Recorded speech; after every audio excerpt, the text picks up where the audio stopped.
A great magician is the one who relies not just on the tricks itself, but also the other artistic elements which makes a seemingly impossible feat look real. And that's what makes their magic acts a marvelous viewing experience. So be it the magician Dynamo lighting up an entire river, or Criss Angel's terrifying steamroller trick. Hello and welcome back, and today we'll uncover the secrets behind world's most famous magic tricks. So, let's get started. The first trick, Move the Ring Magic Act. On the famous Penn and Teller show, a magician named Adrian Karatala performed a magical ring trick in which he first borrows a ring from a beautiful lady and calls her on stage as a volunteer. He then puts her ring inside a silk cloth and tells her to hold it with her right hand. Thereafter, he tells her to let go of the ring as he instantly catches the silk cloth. The ring disappears into thin air and is nowhere to be seen. Finally, he brings the ladder on center stage, climbs a few steps, and then shows her that her ring has magically teleported onto his shoelaces. So, how did he move the ring all the way down onto his shoelaces? Well, here's the secret. After Adrian borrows the ring from the lady and makes his way up onto the stage, he already has a loop of shoelace wrapped through the ring. The loop is gimmicked, and the ends of the loop are magnetic, so when he's holding the ring in his hand, at this moment, he has the loop of a shoelace hidden in his fingers. Now, when he puts the ring into the silk cloth, the ring actually goes into a secret pocket in one of the corners inside the cloth. Also, that corner is folded inwards to the center of the cloth during the time when the lady holds the ring in her hand, so she's, in fact, holding it through a few extra layers of silk. Adrian then plucks the silk away, and it appears to everyone that the ring has vanished. But actually, it's in the bottom corner of the silk, still hidden inside a little pocket. Now, if you observe carefully, the camera cuts to the camera at the back of the giant screen. Yes, this is the moment where he makes the actual ring transfer. Here, you can see him holding the silk in his right hand by the top corner at knee level. This awkward position also brings the bottom corner of the silk very close to the shoe level. Now during this moment, the shoelace with the ring attached slides out of the silk pocket and sticks onto a small, powerful magnet at the top of his shoe. Also, if you listen to what he says at this moment, "People usually applaud here, but you don't have to. Anyway, thanks. Now is your turn." He seems to be rushing through his words, maybe because the ring is now fully exposed on his shoe and the audience can see it, so he wants to get to the end of the trick. Finally, the ladder prop is used just to make everyone present there wondering about the ring. Here, some of you'd think, how does the lace thread through the ring when she takes it out? Well, the lace is only the top loop part of a fake lace that sticks to the top of the shoe. That's why he unties it so carefully, so as to not pull the fake bow off the rest of the shoe, while the lady gets back her favorite ring. The second trick, the Torn and Restore Card Illusion. David Blaine, the magician known for his extreme acts, once performed an amazing card trick, where he tells a lady to choose any random card from the deck and then sign on it. He then tells her to place her signed card back into the middle of the deck. The signed card magically jumps to the top of the deck. In the next part of the trick, he takes her signed card from the top and visibly rips off and scrunches that card into pieces of small squares. With a little rubbing, the chosen signed card is then found restored on the top of the deck. So, how did he perform this amazing card trick? Well, here's how he did it. In the first part, where the lady randomly selects the Two of Clubs card, here, he actually forced that card onto the lady using a technique called Underspread Card Force.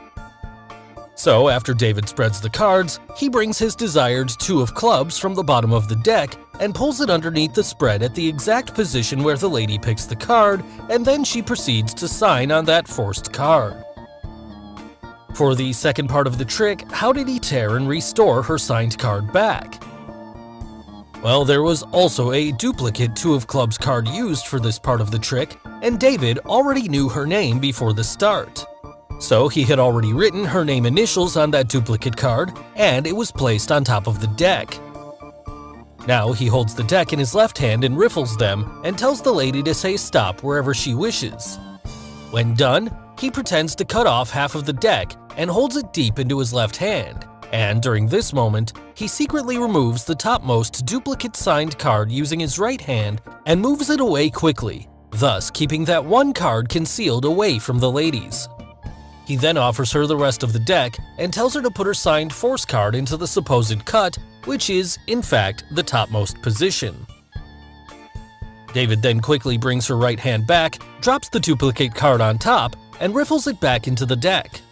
This creates the illusion that he has replaced half the deck on top of the chosen card, when in reality, the duplicate signed card is now on top of the chosen signed card. Thereafter, he performs a double lift and shows her that her chosen signed card has jumped to the top of the deck.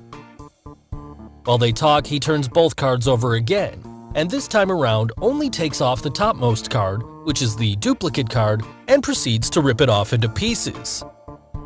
Now, while rubbing the pieces onto the top of the deck, he gives the deck to the lady, folds the pieces tighter, and makes them magically disappear. Here, he only pretends to transfer the pieces into his left hand and actually keeps it in his right hand, using which he then disposes the torn pieces into his pocket. Finally, the torn pieces vanish as the signed card is magically restored back at the top of the deck.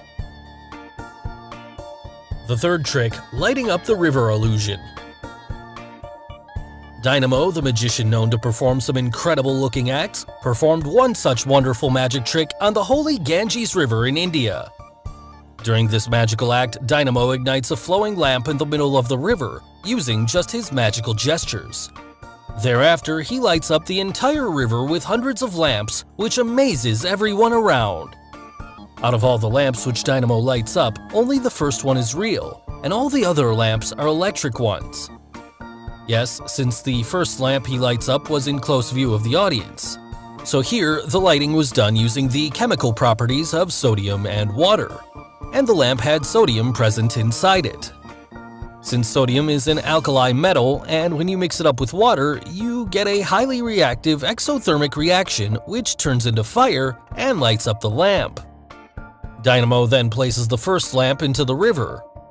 Thereafter, the lamps, which lit up one by one, were all electric lamps already set up before the trick had started. His assistants controlled the lamps using a remote device and were lit up on Dynamo's gestures, which made this amazing-looking trick possible. The fourth trick, smoke from a banana trick. There's no one like Mario Lopez when it comes to bringing humor in any magic act. Known for his amazing cigarette tricks, here's what he did in this act. He takes out a cigarette and then consumes half of it. Thereafter, he takes out a lighter, lights up the banana, and what do we see? He magically produces smoke from his mouth by lighting up a banana. How's that possible? Well, here's the secret behind the smoke. Considering a scenario in which some of you would think that there's a cigarette hidden inside the banana, and it's that hidden cigarette which produces the smoke. But that's not the case here, and such a setup seems a bit too far-fetched. So the banana here is just a prop in the act, and the smoke is the result of something else. Now, there are various ways to produce smoke from your mouth. One such way is using candy cigarettes. There are some other ways like vaping, inhaling and exhaling, and using the right technique of props. Anyone can create a smoke-like vapor or dust in the air that will fool others into thinking the person is actually smoking. But here, the above props aren't used, and instead the cigarette which Mario eats here is an edible frosty cigarette. The frost is made with the use of liquid nitrogen, which is capable of producing a lot of smoke. So after he lights up the banana, the smoke which comes out of his mouth is all because of that frosty cigarette. So finally, one of the most amazing magic tricks on our list, the terrifying steamroller trick.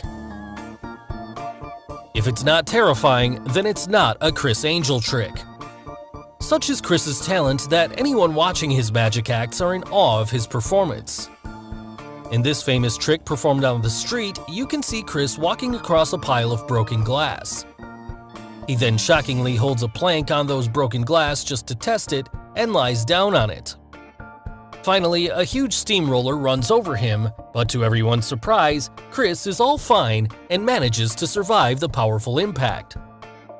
So, how did he perform this scary stunt? Well, here's the secret. First, he shows the real ones for examination, but the rest of the pieces on which he walks and lies are fake pieces.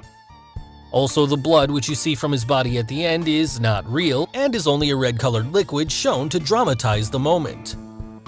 So let's now focus on the steamroller part. If you notice, there are blankets hanging from both sides of the steamroller, which makes it difficult to see what's going on and conceals the secret part. To figure out how the trick is done, some of you think either the rollers of the vehicle are made up of flexible material or there's something hidden underneath the carpet. Well, they are actual rollers, and the carpet you see forms the key and is present there to hide what lies beneath it. Yes, there is a hole in the ground under the carpet, and that's where Chris's legs and body go when the steamroller runs over it. Also, the hole is filled with some kind of foam which enables Chris to lie on it.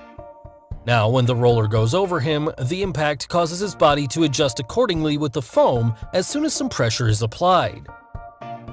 Since the roller is larger than the hole, the ground sustains the heavy machine.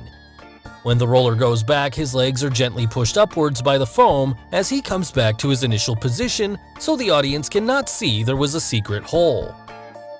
Finally, all Chris had to do is scream like he's actually getting crushed to make the trick appear more dramatic.